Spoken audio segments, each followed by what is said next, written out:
PR সহ ৫ দফা দাবিতে জামায়াত সহ কয়েকটি দলের যুগপৎ আন্দোলনের ঘোষণা জাতীয় নির্বাচনে অনিশ্চয়তায় ফেলবে না, এমন মন্তব্য করে বিশ্লেষকেরা বলছেন জামায়াতের কর্মসূচি বিএনপি ও সমমনা দলগুলোর ওপর চাপ তৈরির কৌশল মাত্র।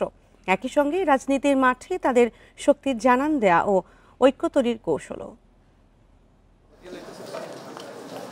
জুলাই গণ অভ্যুত্থানে আওয়ামী লীগ শাসনের পতনের পর সংবিধান সহ বিভিন্ন ক্ষেত্রে সংস্কারের দাবি সামনে আসে। অন্তর্বর্তী সরকার বিভিন্ন ক্ষেত্রে সংস্কার প্রস্তাব তৈরির জন্য ১১টি কমিশন গঠন করে। এসব কমিশনের সুপারিশ নিয়ে রাজনৈতিক দলগুলোর মধ্যে ঐকমত্য তৈরির জন্য গঠন করা হয় জাতীয় ঐকমত্য কমিশন, যারা দলগুলোর সঙ্গে দফায় দফায় বৈঠক করছে। সংস্কারের বিভিন্ন বিষয়ে দলগুলোর একমত হওয়ার কথা বলা হলেও পিআর সহ সংবিধান সংস্কারের মূল কিছু বিষয় ও জুলাই সনদ বাস্তবায়ন প্রশ্নে বিএনপি সহ এর মিত্র কিছু দল ও জামায়াত সহ ধর্মভিত্তিক দলগুলো বিপরীতমুখী অবস্থান নিয়েছে। এমন বাস্তবতায় জুলাই সনদ বাস্তবায়ন ও পিআর পদ্ধতিতে সংসদ নির্বাচন সহ বিভিন্ন দাবিতে জামায়াত, খেলাফত মজলিস সহ ধর্মভিত্তিক 4টি দল যুগপৎ আন্দোলনের কর্মসূচি দিয়েছে। জনগণের দাবি আদায়ের জন্য গণ আন্দোলনের কোনো বিকল্প নেই।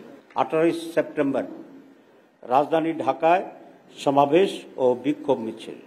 বিশ্লেষকরা মনে করেন জাতীয় ঐকমত্য কমিশনে আলোচনা চলাকালে জামায়াতের রাজপথে নামার পেছনে আছে মাঠের রাজনীতিতে নিজেদের শক্তির জানান দেয়া ও সমমনা দলগুলোর সঙ্গে ঐক্য তৈরির নির্বাচনী কৌশল। অন্যান্য রাজনৈতিক দলগুলোর সাথে দর কষাকষির একটা বিষয় যেমন আছে, তেমনি সরকারের সাথেও তাদের দর কষাকষির একটা বিষয় আছে। আমি মনে করছি জামাত এই মুহূর্তে বাংলাদেশের রাজনীতিতে সবচেয়ে একটা ভালো অবস্থায় আছে। তারা এটা বোঝায় না যে তারা নির্বাচন পিছাতে যাচ্ছে, নির্বাচন ভণ্ডুল করতে যাচ্ছে বা নির্বাচনের একটা অনিশ্চয়তার পরিবেশ সৃষ্টি করতে যাচ্ছে। যুগপৎ আন্দোলনের ঘোষণা বিএনপি ও সমমনা দলগুলোর উপর চাপ তৈরির কৌশলও বলছেন বিশ্লেষকরা। অ্যাটলিস্ট সরকার যদি তারা গঠন করতে নাও পারে, বিরোধী দলের যে পজিশনটা সেটা তারা নিশ্চিত করতে চাচ্ছে। যদি জাতীয় পার্টি কোনো কারণে নির্বাচনে অংশগ্রহণ করে, উত্তরবঙ্গে তাদের এক ধরনের জনপ্রিয়তা আছে, আওয়ামী লীগ যদি সমর্থন জানায় সেক্ষেত্রে জাতীয় পার্টির বিরোধী দলের একটা পজিশন তৈরি হওয়ার সম্ভাবনা থাকে। সম্ভবত সেই জায়গাটা থেকে সরে আসার জন্য জামাত ইসলাম প্রধানত এই মুহূর্তে চাপ সৃষ্টি করছে উচ্চকক্ষে পিআর এবং জাতীয় পার্টি ব্যান করার জন্য বা জাতীয় পার্টির কার্যক্রম নিষিদ্ধ করার জন্য। বিএনপি যেহেতু এই মুহূর্তে রাজি হচ্ছে না, অর্থাৎ বিএনপিকে এই জায়গায় রাজি করানোর জন্য এক ধরনের রাজনৈতিক কৌশল। নির্বাচন নিয়ে অনিশ্চয়তা সৃষ্টি জাতির জন্য মহাবিপর্যয়ের সতর্কবার্তা এরই মধ্যে দিয়ে রেখেছে অন্তর্বর্তী সরকার। সেটা হবে জাতির জন্য একটা মহাবিপর্যয়। রেজওয়ানুল হক, ইন্ডিপেন্ডেন্ট নিউজ, ঢাকা। পিআর পদ্ধতি নির্বাচনের জন্য রাজনৈতিক দলের নয়, জনগণের সিদ্ধান্ত প্রয়োজন বলে মন্তব্য করেছেন বিএনপি স্থায়ী কমিটির সদস্য আমির খসরু মাহমুদ চৌধুরী। বুধবার বিকেলে গুলশানে ইইউ প্রতিনিধিদের সঙ্গে বৈঠক শেষে তিনি এই কথা জানান। এর আগে সকালে বনানীতে পিআর ইস্যুতে জামায়াতের আন্দোলন দেশকে অস্থিতিশীল করে তুলতে পারে বলেও শঙ্কার কথা জানান আমির খসরু। সাম্প্রতিক রাজনীতি ও আগামী নির্বাচন নিয়ে গুলশানে ইউরোপীয় ইউনিয়নের কার্যালয়ে সংস্থাটির প্রতিনিধিদের সঙ্গে বৈঠক করেন বিএনপির স্থায়ী কমিটির সদস্য সহ ৬ সদস্যের প্রতিনিধি দল। বৈঠক শেষে সাংবাদিকদের আমির খসরু মাহমুদ চৌধুরী জানান, পিআর পদ্ধতির নির্বাচন করতে হলে তা নির্বাচনের পর সংসদে অনুমোদিত হতে হবে। যে পিআর যদি কেউ চায়ও, সেটা তো আগামীতে জনগণের ম্যান্ডেট নিয়ে সংসদে এসে পাস করতে হবে, জনগণের ম্যান্ডেট নিতে হবে। আমরা কিছু লোক টেবিলের চারিদিকে বসে কিছু রাজনৈতিক দল জনগণের পক্ষ থেকে আগেভাগে তো এই সিদ্ধান্ত নেওয়া সম্ভব না। নির্বাচনকে সামনে রেখে পিআর নিয়ে আন্দোলন করা অযৌক্তিক বলে জানান দলের স্থায়ী কমিটির আরেক সদস্য নজরুল ইসলাম খান। এই যে জুলাই আগস্টের আন্দোলন হলো, সেখানে দাবির মধ্যে কি পিআর ছিল? এটা একটা নতুন দাবি নিয়ে নির্বাচন সামনে, এই সময় এরকম আন্দোলন বা এরকম ধরনের কথাবার্তা, আমরা মনে করি তারা বুঝতে পারবে তাদের কি করা উচিত। এর আগে বুধবার সকালে রাজধানীর বনানী কার্যালয়ে সাংবাদিকদের সঙ্গে আলাপকালে আমির খসরু বলেন, পিআর ইস্যুতে জামায়াতের আন্দোলন দেশকে অস্থিতিশীল করে তুলতে পারে। কোনো শক্তি এখানে দেশকে একটা আবার অস্থিতিশীল পরিস্থিতিকে নিয়ে যাচ্ছে এবং এর মাধ্যমে আবার যেই শক্তি পালিয়ে গেছে, যাদেরকে বাংলাদেশের মানুষ উৎখাত করেছে, তাদের জন্য কি কোনো স্পেস ক্রিয়েট করা হচ্ছে কিনা, এটাও তো একটা প্রশ্ন আসতে পারে, তাই না? গণতন্ত্রের স্বার্থে ফেব্রুয়ারিতে নির্বাচনের কোনো বিকল্প নেই বলেও জানান আমির খসরু মাহমুদ চৌধুরী। Rifat Alam, Independent News, Dhaka. শুধু শেখ হাসিনা নন, সেনা, বিজিবি ও পুলিশের যাদের বিরুদ্ধে মানবতা বিরোধী অপরাধের প্রমাণ মিলবে তাদের দৃষ্টান্তমূলক বিচারের দাবি জানিয়েছেন এনসিপির আহ্বায়ক নাহিদ ইসলাম। বুধবার বিকেলে শেখ হাসিনার বিরুদ্ধে সাক্ষ্য শেষে এ দাবি জানান তিনি। এর আগে ট্রাইব্যুনালে গণঅভ্যুত্থান দমনে শেখ হাসিনার সরকারের হত্যা ও দমন পীড়নের বর্ণনা দেন নাহিদ। ট্রাইব্যুনালে জুলাই আন্দোলন দমনে শেখ হাসিনা সহ ৩ জনের নামে মানবতাবিরোধী অপরাধের মামলাকে সবচেয়ে গুরুত্বপূর্ণ মনে করা হয়।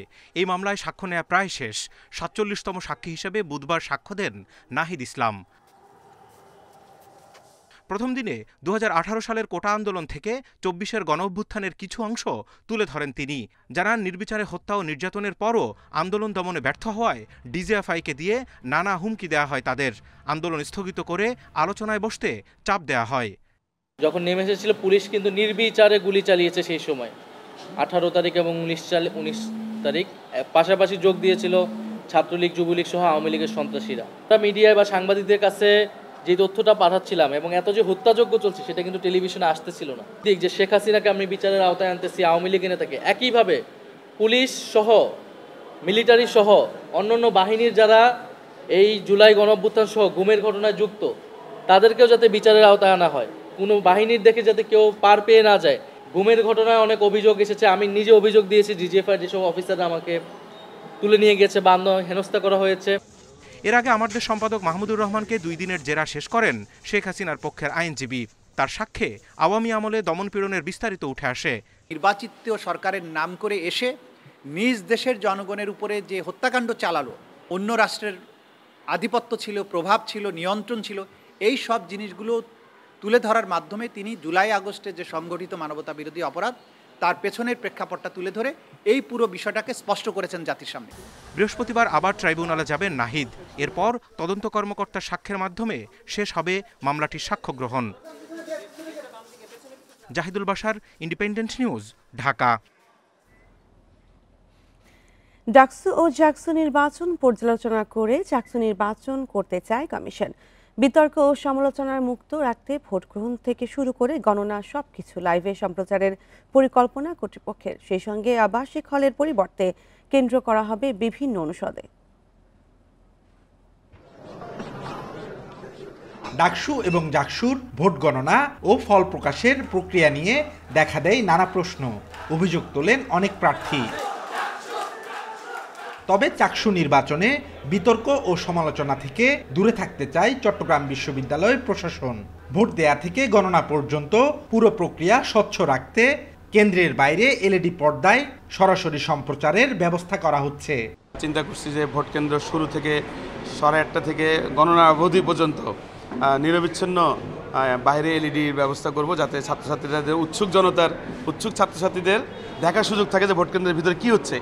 আবাসিক হলের পরিবর্তে অনুষদগুলোতেই করা হচ্ছে ভোট কেন্দ্র। 27,634 জন ভোটারের জন্য কেন্দ্র থাকবে 14টি। ভোট গ্রহণ সহজ করতে ও অনাবাসিক শিক্ষার্থীদের কথা মাথায় রেখেই এমন বন্দোবস্ত বলছে নির্বাচন কমিশন। আমাদের প্রার্থীতা পাওয়ার পরে তারপরে আমরা বুঝবো যে আমাদের কত স্টুডেন্ট কয়টার জন্য কয়টা ব্যালট লাগবে, সেই ব্যালটগুলো আমরা ইন্ডিভিজুয়াল করে ফেলবো। তখন কি হবে, সর্টিং করতে সহজ হবে এবং ভোট গণনা তাড়াতাড়ি হবে। সবশেষ চাকসু নির্বাচন হয় 1990 সালে। 34 বছর পর এবার 12ই অক্টোবর অনুষ্ঠিত হবে ভোট। Abdullah Rakib, Independent News, Chattogram. বেসরকারি স্কুল কলেজের পরিচালনা পর্ষদের সভাপতি সরকারি চাকরিজীবী ছাড়া আর কেউ হতে পারবে না। নবম গ্রেড এবং এর উপরের চাকরিতে থাকা বা অবসরপ্রাপ্ত কর্মকর্তারা এই দায়িত্ব পালন করবেন। 30 নভেম্বরের মধ্যে সকল প্রতিষ্ঠানে নিয়মিত কমিটি গঠনের নির্দেশ শিক্ষা মন্ত্রণালয়ের। এদিকে এই সিদ্ধান্তকে বৈষম্যমূলক বলছেন শিক্ষা গবেষকরা। গত বছরের 5 আগস্ট গণঅভ্যুত্থানের মুখে স্বৈরাচার শেখ হাসিনা সরকারের পতন হয়। এরপর 18 নভেম্বর সব বেসরকারি শিক্ষা প্রতিষ্ঠানের পরিচালনা পর্ষদ বাতিল করা হয়। পরবর্তীতে প্রতিষ্ঠানগুলোতে গঠন করা হয় অ্যাডহক কমিটি। এ অবস্থায় আগামী ৩০ নভেম্বরের মধ্যে নিয়মিত কমিটি গঠনের নির্দেশ দিয়েছে শিক্ষা মন্ত্রণালয়। ১ ডিসেম্বর থেকে সকল অ্যাডহক কমিটি বাতিল হয়ে যাবে। এদিকে পরিচালনা পর্ষদের নতুন প্রবিধান মালা করেছে মন্ত্রণালয়। সিদ্ধান্ত অনুযায়ী সভাপতি হতে প্রার্থীর শিক্ষাগত যোগ্যতা স্নাতক বা সমমান ডিগ্রি থাকা বাধ্যতামূলক করা হয়েছে। নবম গ্রেডের নিচে নয় এমন সরকারি কর্মকর্তা, পঞ্চম গ্রেডের নিচে নয় এমন অবসরপ্রাপ্ত সরকারি কর্মকর্তা, স্বায়ত্তশাসিত প্রতিষ্ঠানের কর্মকর্তারা, বিশ্ববিদ্যালয়ের শিক্ষকরা সভাপতি হতে পারবেন। এটি বিদ্যমান যেটা ওখানে একটু সংশোধন আনা হয়েছে। সরকারি কর্মকর্তা চাকরিরত অথবা রিটায়ার্ড, এটা পলিসি লেভেল থেকে এটা ঠিক করা হয়েছে। আমাদের শুধু ওই জায়গাটা সংশোধন করা হয়েছে, কোন ক্যাটাগরির লোক সভাপতি, শুধু অন্য পদগুলো আগের মতোই আছে। এই সিদ্ধান্তকে চরম বৈষম্যমূলক বলছেন গবেষকরা। তারা বলছেন সভাপতি হতে সৎ মানুষ হতে হবে, শিক্ষার প্রতি থাকতে হবে ভালোবাসা। অফিসার, তারপরে হইলো ডিগ্রিপ্রাপ্ত, এদের প্রতি কি আমরা খুব বেশি ট্রাস্টেড? আমরা তো দেখেছি যে বড় বড় ডিগ্রিধারী, বড় বড় পদবীধারী, তারা তো অনেক দুর্নীতি করতেছে। তো সুতরাং তাই এটা দিয়ে কোনো রিপ্লেসমেন্ট যে সিদ্ধান্তটা, এটা মোটেই একটা ভালো সিদ্ধান্ত না। এই সিদ্ধান্ত আইনগতভাবে চ্যালেঞ্জ করলেও টিকবে না, তাই পুনর্বিবেচনার দাবি গবেষকদের। Nure Alam, Independent News, Dhaka. Gas সংযোগ আছে, তারপরও রান্না করতে হচ্ছে লাকড়ির চুলা বা সিলিন্ডার গ্যাস দিয়ে। 4 বছর ধরে গ্যাস সংকটে ভুগছে ডেমরার ডগাইর নতুন পাড়ার বাসিন্দারা। তারা বলছেন কয়েক মাস ধরে একেবারেই চুলা জ্বলছে না। গ্যাস সরবরাহ কম, তাই এই সংকট জবাব তিতাসের। এই দৃশ্য ঢাকা দক্ষিণের ডগাইর নতুন পাড়ার। তিতাসের গ্যাসের সংযোগ থাকলেও লাকড়ির চুলাই ভরসা। গ্যাসের লাইন তো আছে, গ্যাস তো আমরা পাই না, এজন্য আমরা লাকড়িতে রান্না করতে হইতাছে। উত্তর ডগের পাড়ায় প্রায় 400 বাসাবাড়ি রয়েছে। প্রতিটি বাসায় তিতাসের গ্যাস সংযোগ রয়েছে, কিন্তু রান্নায় ব্যবহার করতে হচ্ছে এলপিজি, লাকড়ি বা ইলেকট্রিক চুলা। এতে ক্ষোভ জানান বাসিন্দারা। লাকড়িতে রান্না করি অথবা গ্যাসের সিলিন্ডার আনছি, আবার আমরা এভাবে কষ্ট করে 3-4 মাস ধরে চলতেছে। এর আগে তো যা একটু ছিল, এখন বিগত 4-5 মাস ধরে মোটে চুলোই চলে না, চুলোয় জং পড়ে গেছে। 4 বছর ধরে আমাদের এখানে কোনো গ্যাস নেই, শুধু রাতের বেলা একটা টাইমে আসে 2 থেকে 1 ঘন্টা বা 2 ঘন্টা বা 3 ঘন্টা। আর 1 বছর ধরে তো একেবারেই নেই, যে একেবারেই আমরা পাচ্ছি না। গ্যাস আছে, বিল দিচ্ছি, কিন্তু আমরা গ্যাস পাচ্ছি না। এই এলাকায় বসবাসকারীদের তিতাসের বিল দিতে হচ্ছে, পাশাপাশি প্রতি মাসে বাড়তি 2 থেকে 3,000 টাকা গুনতে হচ্ছে। 4,000 টাকা বিল দেওয়া লাগে এই সিলিন্ডারে, ওই গ্যাস বিল প্রতি মাসে দিতেছি। এইটারে যদি আমাদের গ্যাস না দেয়, আমাদের বইলে দেও এই সরকার যে আমরা গ্যাস দেবো না, আমাদের বিল জানি বন্ধ করে দেয়। আমাকেও তো গ্যাসের দরকার, হয় গ্যাস দেখ আমাকে, আর নাইলে আমাকে গ্যাসের বিল নেওয়া বন্ধ করে দেখ, আমাকে এটুকুই কথা। আগে যখন আমরা রাত্রে গ্যাস পেতাম তখন মহিলারা কষ্ট মষ্ট করে পাকটাক করতো, এখন বেশ কিছুদিন যাবত আমরা দিন রাতে কখনো গ্যাস পাই না। গ্রিডে গ্যাস সরবরাহ কম থাকায় এমন অবস্থা, বলছে তিতাস কর্তৃপক্ষ।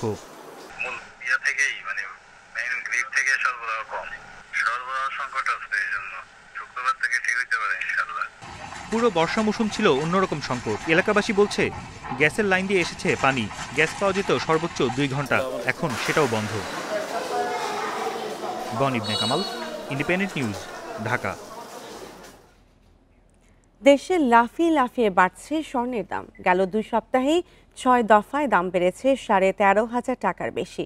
টানা দাম বাড়ানোর পর বুধবার ভরিতে 1,470 টাকা কমিয়ে 22 ক্যারেট ভরি স্বর্ণের দাম 1,88,152 টাকা নির্ধারণ করেছে বাংলাদেশ জুয়েলার্স অ্যাসোসিয়েশন বাজুস। বিশ্লেষকদের মতে দেশে বৈধভাবে স্বর্ণ আমদানি করা গেলে দাম নিয়ন্ত্রণ সম্ভব হবে। গত মাসের শুরুতে মার্কিন প্রেসিডেন্ট ডোনাল্ড ট্রাম্পের শুল্ক নীতি আরোপে টালমাতাল হয়ে পড়ে বিশ্ব অর্থনীতি। তখন বিশ্ববাজারে স্বর্ণের দর আউন্স প্রতি 1 লাফে উঠে যায় $3,400। বর্তমান এ দাম $3,600 ছাড়িয়ে গেছে, যার প্রভাব পড়েছে দেশের বাজারেও। ধস নেমেছে বেচা বিক্রিতে। চলতি মাসের শুরুতে স্বর্ণের দাম ভরিতে 1,469 টাকা বাড়িয়ে 1,75,788 টাকা নির্ধারণ করে জুয়েলার্স সমিতি। 16 সেপ্টেম্বর পর্যন্ত 6 দফায় দাম বেড়ে স্বর্ণের ভরি 1,89,600 টাকা ছাড়িয়ে যায়, অর্থাৎ 16 দিনে বাড়ে 13,500 টাকার বেশি। ব্যবসায়ীরা বলছেন সারাদিন দোকান খোলা রেখে একজন ক্রেতা পাওয়াই দায়। এভাবে দাম বাড়তে থাকলে ব্যবসা বন্ধ করা ছাড়া উপায় নেই। স্বর্ণের দাম যেভাবে ঊর্ধ্বগতিতে চলছে এভাবে চললে আমাদের ব্যবসা থাকবে না। ব্যবসা কি হবে আল্লাহ পাক জানে। আগে যদি মনে করেন কাস্টমার পাইতাম 10টা, এখন মনে করেন একটা পাইতেই হিমশিম। এদিকে ক্রেতারা বলছেন স্বর্ণ চাইলেই কেনা যাচ্ছে না, অনেকেই আবার অলংকার কেনার বদলে বিক্রি করছেন।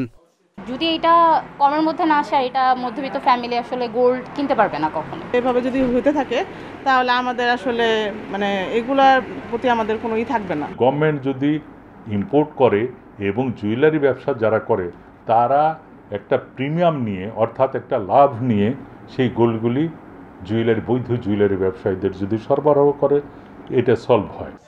বিশ্লেষকরা বলছেন আন্তর্জাতিক বাজারে ডলারের বিকল্প হিসেবে স্বর্ণের চাহিদা বাড়ছে, পাশাপাশি ব্রিক্সভুক্ত দেশগুলোর বেশি স্বর্ণ কিনে রাখায় বিশ্ববাজারে দাম বাড়ছে। যে কোনো অল্টারনেটিভ যে গ্লোবাল ইন্টারন্যাশনাল সেটেলমেন্ট করতে হলে গোল্ডের কোনো বিকল্প নেই, এবং এই জন্য আমরা সাম্প্রতিক সময় দেখেছি যে ব্রিক্স কান্ট্রিজে অনেকেই কিন্তু বেশি হারে বিশ্ববাজার থেকে গোল্ড কেনা শুরু করেছেন, যার ফলে চাহিদাটা অনেক বেশি বেড়েছে। গত 5 দশকে স্বর্ণের দাম বেড়েছে 1093 গুণ। চলতি মাসের শেষে স্বর্ণের ভরি 2 লাখ টাকা ছাড়িয়ে যাওয়ার আশঙ্কা ব্যবসায়ীদের। Mehedi Hasan, independent News, Dhaka.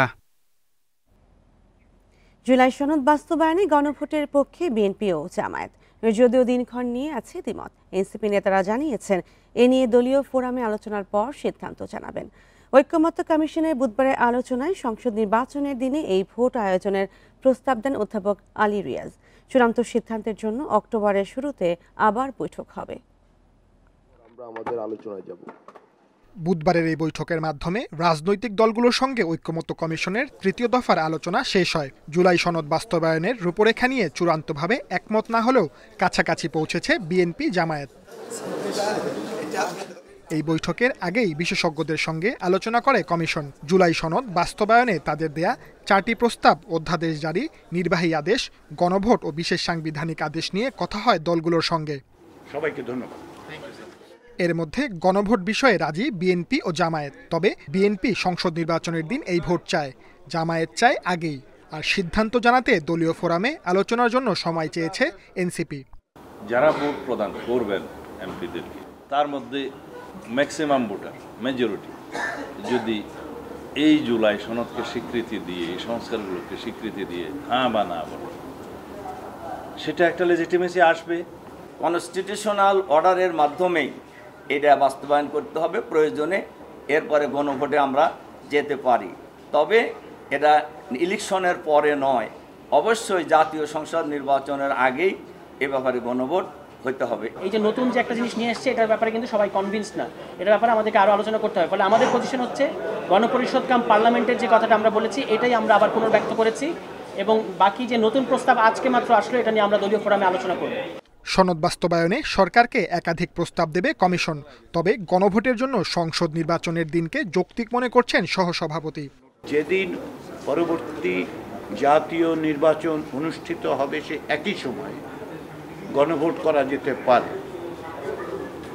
এবং যেই অর্ডারের কথা তারা বলছেন কনস্টিটিউশন অর্ডার, তার মধ্যে ওই গণভোটের বিধানটি অন্তর্ভুক্ত থাকতে পারে। সনদ ইস্যুতে চূড়ান্ত সমঝোতার জন্য আবারও বৈঠক ডাকবে ঐক্যমত্য কমিশন। সেটি হতে পারে আগামী মাসের শুরুতে। ইমিডিয়েটলি ইফেক্টিভ হবে। Sajjad Hossain, Independent News, Dhaka. গণঅভ্যুত্থানের পর সংস্কার কার্যক্রম এবং জাতীয় নির্বাচনের মধ্য দিয়ে গণতন্ত্রের পথে বাংলাদেশের যাত্রার কথা জাতিসংঘের অধিবেশনে তুলে ধরবেন প্রধান উপদেষ্টা অধ্যাপক মোহাম্মদ ইউনূস। এবারই প্রথম 4 রাজনৈতিক সরকার প্রধানের সফর সঙ্গী হচ্ছেন। বুধবার বিকেলে রাজধানীর ফরেন সার্ভিস একাডেমিতে সংবাদ সম্মেলনে এসব কথা জানান পররাষ্ট্র উপদেষ্টা তৌহিদ হোসেন। জাতিসংঘের সাধারণ পরিষদের ৮০তম অধিবেশনে যোগ দিতে ২১ সেপ্টেম্বর যুক্তরাষ্ট্রের নিউ ইয়র্কে যাচ্ছেন প্রধান উপদেষ্টা অধ্যাপক মোহাম্মদ ইউনূস। ২৬ সেপ্টেম্বর মূল অধিবেশনে ভাষণ দেবেন প্রধান উপদেষ্টা।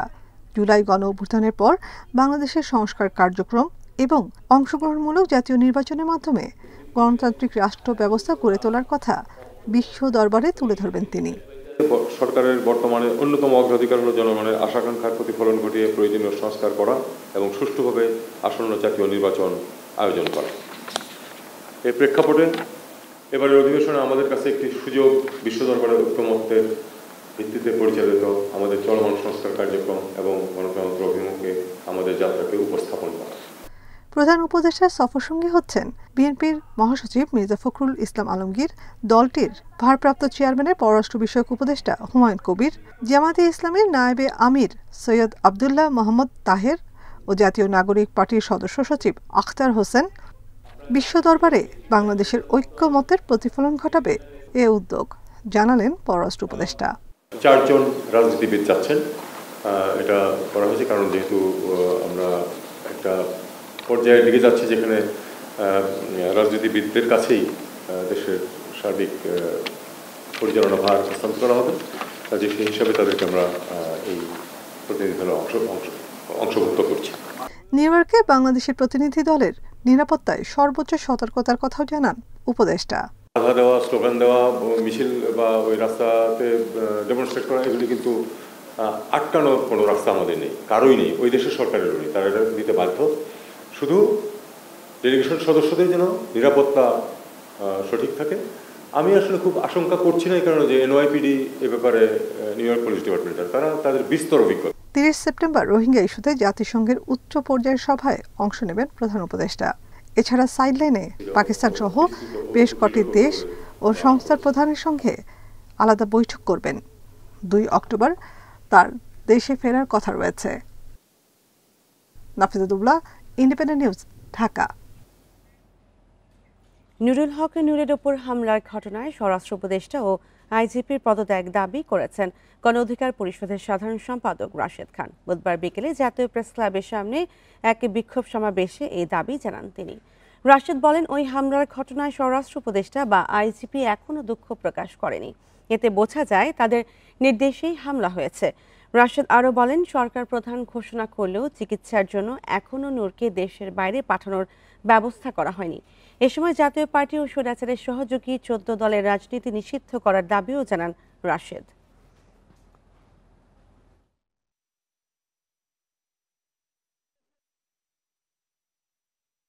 আপনার দায়িত্ব ছিল যারা এই ঘটনার সাথে জড়িত, যারা নির্দেশ দিয়েছে, চিহ্নিত করে তাদের বিচার করা, তাদেরকে গ্রেফতার করা। এখনো পর্যন্ত সেনাবাহিনী এবং পুলিশের যারা এই ঘটনার সাথে জড়িত, এতদিন পার হয়ে গেল, একজনকেও কেন গ্রেফতার করতে পারলেন না? 8 সেপ্টেম্বর ষষ্ঠীর মধ্য দিয়ে শুরু হচ্ছে সনাতন ধর্মাবলম্বীদের প্রধান ধর্মীয় উৎসব শারদীয় দুর্গাপূজা। গত বছরের তুলনায় এবার সিলেটে বেড়েছে মণ্ডপের সংখ্যা। সে সময় প্রতিমা তৈরিতে ব্যস্ত সময় পার করছেন কারিগররা। প্রশাসন বলছে, আইন শৃঙ্খলা রক্ষায় নেওয়া হয়েছে সব ধরনের প্রস্তুতি। শারদীয় দুর্গাপূজা উপলক্ষে শুরু হয়েছে প্যান্ডেল ও মণ্ডপ তৈরির কাজ। অন্যদিকে প্রতিমা শিল্পীরাও রং তুলিতে সাজিয়ে তুলছেন দেবী দুর্গাকে। বিভিন্ন সরঞ্জামের দাম বাড়লেও প্রতিমা বিক্রি করে আশানুরূপ দাম মিলছে না বলে জানালেন কারিগররা। পরিশ্রম হয় আর কাজ মানে যে তুলনায় কাজ করা হয় সে তুলনায় আমরা পারিশ্রমিকটা সেভাবে পাই না।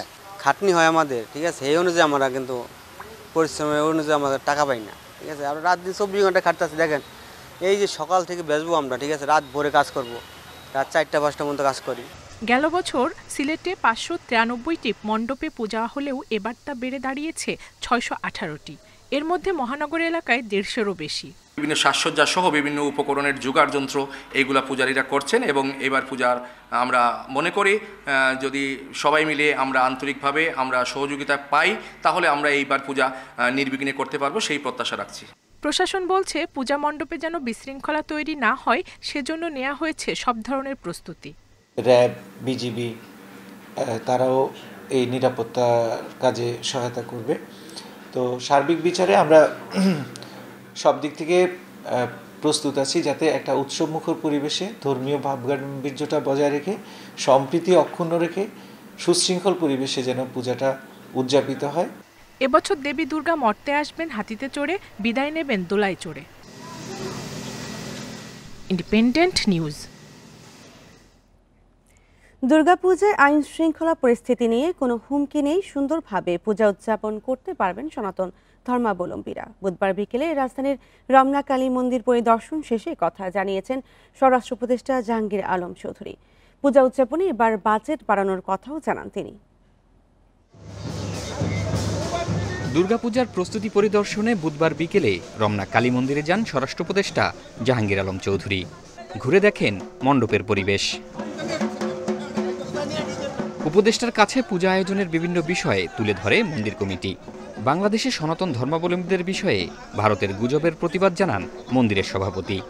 ভারতের ওই কুকুর ঘেউ ঘেউ করে শুভেন্দুকে নিমন্ত্রণ জানাচ্ছি যে আপনি এসে দেখে যান বাংলাদেশের হিন্দুরা কত ভালো আছে। আমি আপনাদের নিমন্ত্রণ জানাচ্ছি রমনা কালী মন্দিরের পক্ষ থেকে। স্বরাষ্ট্র উপদেষ্টা জানান পূজায় আইন শৃঙ্খলা পরিস্থিতি নিয়ে কোনো হুমকি নেই। সুন্দরভাবে পূজা উদযাপনে সব ব্যবস্থা নিয়েছে সরকার। পূজা যেন নির্বিঘ্নভাবে হতে পারে এই জন্য আমরা একটা কিন্তু নতুন অ্যাপও খুলেছি, কোথায় কি ঘটবে এটা সাথে সাথে যেন জানা যায়। আর আরেকটা জিনিস হলো এবার এটার শান্তি শৃঙ্খলা রক্ষাতে আমরা কিন্তু পূজা কমিটিকেও কিন্তু আমরা অনুরোধ করেছি, তারাও এটা সব সময় অবজার্ভ করার জন্য তাদেরও কিন্তু 7 জন লোক থাকবে। এবার দুর্গাপূজায় সরকারের পক্ষ থেকে বরাদ্দ 1 কোটি টাকা বাড়ানো হয়েছে বলেও জানান উপদেষ্টা।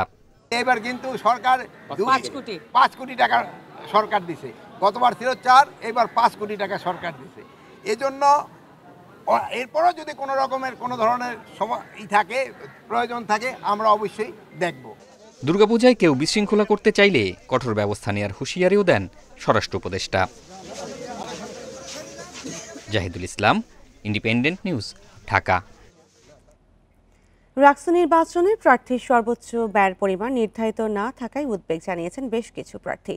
ছাত্রদল নেতাদের অভিযোগ, উপহার খাওয়া সহ নানাভাবে অর্থ ব্যয় করে নির্বাচনের সুবিধা নিতে চাইছে ছাত্র শিবির সমর্থিত প্যানেল। তবে এসব অভিযোগ ভিত্তিহীন দাবি শিবিরের। বিশ্লেষকরা বলছেন সব নির্বাচনে প্রার্থীদের ব্যয়ের সর্বোচ্চ সীমা নির্ধারণ করা উচিত। দীর্ঘ ৩৫ বছর পর রাজশাহী বিশ্ববিদ্যালয় কেন্দ্রীয় ছাত্র সংসদ নির্বাচন ঘিরে ক্যাম্পাসে উৎসবের আমেজ। সকাল থেকে রাত পর্যন্ত চলছে জমজমাট প্রচারণা। একাডেমিক ভবন, আবাসিক হল ও আড্ডাস্থলে মূল আলোচনা রাকসু নির্বাচন। প্রার্থীরা বলছেন রাকসুর আচরণবিধিতে ব্যয়ের সর্বোচ্চ সীমা নির্ধারণ করা হয়নি। এ কারণে প্রচারণায় লেভেল প্লেইং ফিল্ড নিয়ে উদ্বেগ বেশ কিছু প্যানেলের প্রার্থীদের। আমাদের নির্বাচনী প্রচারণার খরচ বা বাজেটের যে বিষয়টা, কেমন যেন একটা অসম প্রতিযোগিতার মধ্যে আমরা পড়ে গেছি। ছাত্র শিবির সমর্থিত প্যানেলের বিরুদ্ধে বাড়তি ব্যয়ের অভিযোগ ছাত্রদল নেতাদের। বলছেন উপহার খাওয়া দাওয়ার আয়োজন করে ভোটারদের প্রভাবিত করার চেষ্টা করছে ছাত্র শিবির। তবে এমন অভিযোগকে ভিত্তিহীন বলছে শিবিরের নেতারা। ছাত্র শিবির কেমন আচরণবিধির ন্যূনতম তোয়াক্কা করছে না। তারা হলে হলে শিক্ষার্থীদের মধ্যে আতরবিলি, পানির ট্যাঙ্কি বসানো, ফিল্টার বসানো, খিচুড়ি পার্টি, মুড়ি পার্টি সহ শিক্ষার্থীদের নানা ধরনের উপঢৌকন দিয়ে তাদেরকে প্রভাবিত করার চেষ্টা করছে। এগুলো সাংগঠনিক কার্যক্রমের অংশ এবং বর্তমানে তাদের সাংগঠনিকভাবে দাওয়াতি কার্যক্রম চলছে, এর অংশ হিসেবে তারা আয়োজন করছে। তো নির্বাচনকে কেন্দ্র করে ছাত্র শিবিরের এই আয়োজন, এটি আসলে সত্য নয়। রাকসু নির্বাচনের আচরণবিধিতে প্রার্থীদের ব্যয়ের সর্বোচ্চ সীমা নির্ধারণ না থাকাকে কমিশনের ব্যর্থতা বলছেন বিশ্লেষকরা। তবে এক্ষেত্রে ভিন্ন মত পোষণ করেন প্রধান নির্বাচন কমিশনার। যেমন জাতীয় নির্বাচনে যেভাবে হয় ব্যয়ের খাতগুলো সেখানে নির্বাচন শেষ হওয়ার পর এটা দাখিল করবে। এটা রাকসু যারা নির্বাচন পরিচালনা করতেছেন, কন্ডাক্ট করতেছেন, এটা ওনাদের দায়িত্ব পরে আমি ব্যক্তিগতভাবে তাই মনে করি। এটা তো জাতীয় নির্বাচন না, ছাত্ররা তাদের যে বাবার যে পয়সা দেয় তার থেকেই তো খরচ করে ইলেকশন করছে। এখানে বেশি খরচ করার তো নেই, সুযোগ নেই। আগামী 23 সেপ্টেম্বর পর্যন্ত চলবে রাকসুর প্রচারণা, আর ভোট গ্রহণ 25 সেপ্টেম্বর। Independent news. মাগুরার মোহাম্মদপুরে জুলাই মাসে ওএমএস বরাদ্দের প্রায় 78 টন চালের হদিস নেই। সরকারি হিসাবে এই চাল তুলে নিয়েছেন ডিলার। তবে 8টি ইউনিয়নের উপকারভোগীদের অভিযোগ, অন্যান্য পণ্য মিললেও চাল পাননি তারা। বরাদ্দের 2 মাস পর বিষয়টি নিয়ে খোঁজ শুরু করে খাদ্য নিয়ন্ত্রণের কার্যালয়। আর বিষয়টি জানেই না উপজেলা প্রশাসন। তবে কর্মকর্তারা বলছেন ব্যবস্থা নেবেন তারা। মোহাম্মদপুর উপজেলার 8টি ইউনিয়নে টিসিবির উপকারভোগী 15,567 পরিবার। জুলাই মাসে প্রতি কার্ডে 5 কেজি চাল বরাদ্দ করা হয়। তবে ওই মাসে শুধু তেল, চিনি ও ডাল পেয়েছেন কার্ডধারীরা। চাল পাইনি, চিনি, তেল আর ডাল পাইছিলাম। জুলাইতে পাইছে চিনি, তেল, ডাল। 6টি ইউনিয়নের টিসিবি ডিলাররা দাবি করেছেন জুলাই মাসের জন্য বরাদ্দ চাল তাদের হাতেই আসেনি। তবে বিনোদপুর ও দীঘা ইউনিয়নে চাল বিতরণের দাবি সংশ্লিষ্ট ডিলারদের, কিন্তু উপকারভোগীরা তা পায়নি বলে জানিয়েছেন। আর কেউ পাইছে কিনা আমি বলতে পারবো না, তবে আমি এই তিনটা জিনিস পাইছি আর একটা জিনিস আমি পাইনি। জুলাই মাসের বরাদ্দ ছিল না, কিন্তু আমাদের অ্যাপসে দেখাইছে। খাদ্য নিয়ন্ত্রকের তথ্য বলছে OMS এর ডিলার হোসেনিয়া কান্তা ঋতুর নামে বরাদ্দ দেয়া হয় প্রায় 78 টন চাল, উত্তোলন করা হয় 30 জুলাই। তবে বিতরণের প্রমাণ পায়নি কর্তৃপক্ষ। এ নিয়ে যোগাযোগের চেষ্টা করেও পাওয়া যায়নি OMS ডিলারকে। ডিলার আর পরবর্তীতে কি করছে এটা আমাদের জিজ্ঞেস করছি, পরবর্তী জিজ্ঞেসও করছি, আমরা স্যার ডিস্ট্রিবিউশন করে দিয়েছি। এটা আমার কাছে জানাইছি। আমি 3 দিন ধরে জিজ্ঞেস করছি যে এরা মাল ডিস্ট্রিবিউশন জি আমার। উপজেলা প্রশাসন বরাদ্দ দিয়ে কাজ শেষ করেছে, বিতরণের খোঁজ নেয়নি। তবে নির্বাহী কর্মকর্তা বলছেন লিখিত অভিযোগ পেলে ব্যবস্থা নেবেন। আমরা তাহলে এটা একটু বিষয়টা দেখছি, এরকম ইনফরমেশন বা কোনো অভিযোগ আমার কাছে এখন পর্যন্ত আসেনি। তো আসলে স্বাভাবিকভাবে, না হলে তো এটা স্বাভাবিকভাবে যখন যেটা ডিও হয় বা বরাদ্দ হয়ে চলে যায়, আমি আর একটু কনফার্ম করে যাব। এই অনিয়মের কারণে দ্বিগুণ জরিমানা, লাইসেন্স বাতিল ও ফৌজদারি মামলার বিধান রয়েছে। Independent news. অতিবৃষ্টিতে জলাবদ্ধতার কারণে মেহেরপুরের বিভিন্ন এলাকার ফসল হানির শঙ্কায় কৃষক। পানিতে ডুবে নষ্ট হয়ে গেছে আমনের ক্ষেত, অনাবাদি থেকে যাচ্ছে হাজার বিঘা ফসলি জমি। চাষিরা বলছেন সরকারি হিসেবে ক্ষতিগ্রস্ত জমির পরিমাণ যা বলা হচ্ছে আসল চিত্র ভিন্ন। এদিকে প্রকল্পের মাধ্যমে জলাবদ্ধতা নিরসনে আশ্বাস জেলা প্রশাসনের। পানিতে ডুবে আছে মেহেরপুর সদর ও গাংনীর বিস্তীর্ণ ফসলের মাঠ। জলাবদ্ধতায় ক্ষতির মুখে পড়েছে হাজার বিঘা জমির আমন ধান সহ অন্যান্য ফসল। নষ্ট হয়ে গেছে মাসখানেক আগে রোপণ করা আমনের চারা। জমি থেকে নামছে না পানি। দ্রুত পানি নিষ্কাশন করা না গেলে আগামী কয়েক মাস এসব এলাকায় চাষাবাদ নিয়ে শঙ্কায় চাষিরা। 10 বছরের ভিতরে এত পানি হয়নি। পানি যারা এখন আমরা কি করব, এখন এই সামনের আবাদও তো আমাদের আমরা চিন্তার ভিতরে আছি। এমন পানি হয়েছে, ডুবি মাঠ পড়েছি, ধান হারিয়ে গেছে, আর ধান এখন হবে না। জলাবদ্ধতার কবলে পড়া বিভিন্ন এলাকা তালিকা করে পানি নিষ্কাশনের ব্যবস্থা করা হবে বলে জানিয়েছে জেলা প্রশাসন। পাশাপাশি ক্ষতিগ্রস্তদের সহায়তার আশ্বাস কৃষি বিভাগের। উপজেলা প্রশাসনের মাধ্যমে এগুলো তালিকা করে যেখানে যেখানে প্রকল্প নেওয়া সম্ভব, প্রকল্প নেওয়ার মাধ্যমে এই জলাবদ্ধতা নিরসনে জেলা প্রশাসন ভূমিকা পালন করবে। নিম্নাঞ্চলে কিছু এলাকায় পানি রয়েছে, এখন শুকিয়ে যায় নাই। তো আপাতত সেখানে কোনো ফসল করা যাচ্ছে না। আগামী অল্প দিনের মধ্যে রবি মৌসুম শুরু হওয়ার আগেই সেখান থেকে পানি চলে যাবে আশা করছি। আর যদি সরকার কৃষি প্রণোদনা দেন, আমরা তাদেরকে উপকরণ দিয়ে তাদের সাহায্য করার চেষ্টা করব। কৃষি বিভাগের হিসেবে জেলায় 80 হেক্টর জমির রোপা আমন ক্ষেত ক্ষতিগ্রস্ত। তবে ক্ষতিগ্রস্ত জমির পরিমাণ এর চেয়ে অনেক বেশি দাবি কৃষকদের। Independent news. আর এই নিয়ে আরও জানাতে মেহেরপুর থেকে যুক্ত হচ্ছেন সহকর্মী রাজিবুল হক। রাজিবুল হক, জলাবদ্ধতার কারণে ফসল হানির শঙ্কা, আসলে কি পরিমাণ ক্ষয়ক্ষতি হতে পারে, কৃষকরা কি বলছেন, বিস্তারিত জানাবেন।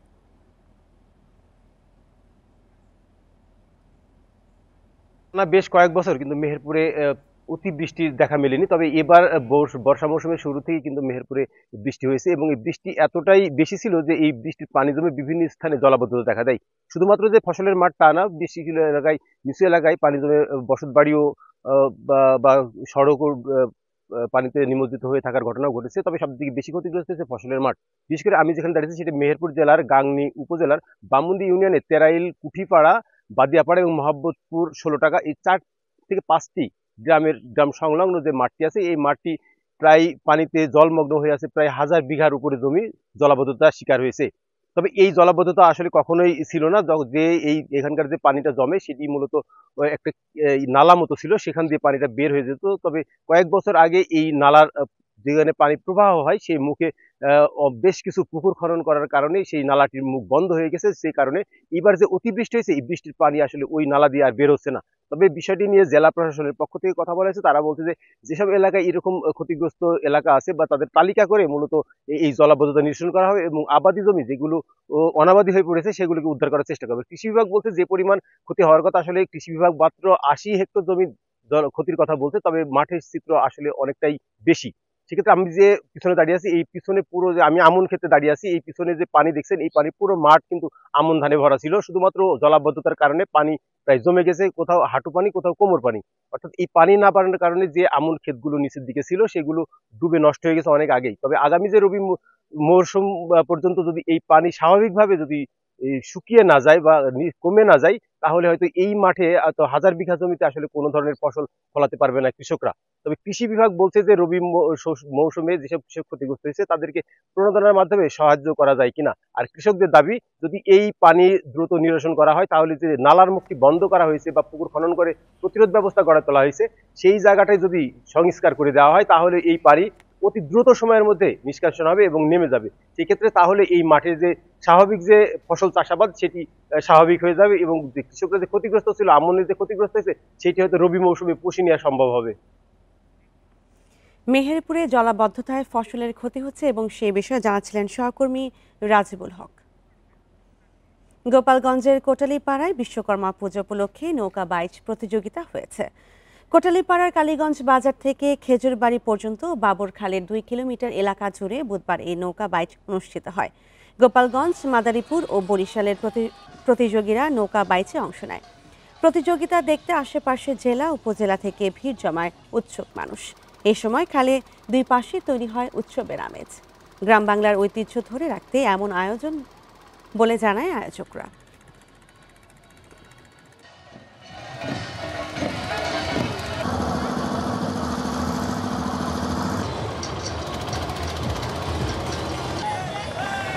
এটা একদিন ব্যাপী অনুষ্ঠিত হয়। আমি প্রতি বছর এখানে আসি, আমার পরিবার সহ আসে। আমার শ্বশুর আছে সাথে, আর আমার একটা দেবর আছে, ওর মেয়ে আছে। আমরা খুব এনজয় করতেছি। আমি আসছি মাদারীপুর ডাসার উপর তালা দেখেন, অনেক দূর থেকে আসছি, প্রতি বছর আসি, অনেক ভালো লাগে। আর এই ছিল এখনকার সংবাদ। ইন্ডিপেন্ডেন্ট টেলিভিশনের সব খবর বিস্তারিত জানতে চোখ রাখুন ফেসবুক, ইউটিউব ও এক্সে। ধন্যবাদ সবাই।